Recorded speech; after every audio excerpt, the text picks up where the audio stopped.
தொடர்ந்து அதிமுக பொறுப்பில் இருக்கின்ற மக்கள் நம்பவில்லை. துரோகத்தையே எடப்பாடி பழனிசாமி அவர்கள் அவரோடு இருக்கின்ற நிர்வாகிகள் அனைவரும் அதை துரோகத்தை மட்டுமே கையில் எடுத்துக் கொண்டு அரசியல் செய்தால் மக்கள் எப்படி நம்புவார்கள்?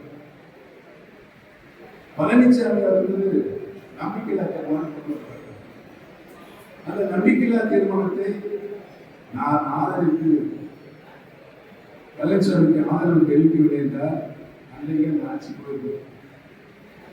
அன்றைக்கு ஆட்சி காப்பாற்றுவதற்கு 4 வருஷம் முதலமைச்சராக இருப்பதற்கு நான் அவர்களுக்கு ஆதரவு வாழ்க்கையிலே நான் அரசியல் ரீதியாக மிகப்பெரிய தவறு.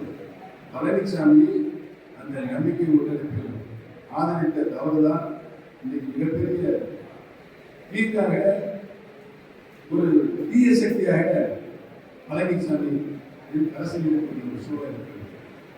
ஆக நன்றி செய்தவர்களுக்கு தன்னை அரசியலை முன்னிலைப்படுத்தியவர்களுக்கு ஆபத்து காலங்களில் காப்பாற்றியவர்களுக்கு நன்றி செலுத்த முடியாத பழனிசாமி இந்த தேர்தலோடு மக்கள் எந்த காலத்திலும் அடைந்து கொள்ள மாட்டார்கள் என்பதை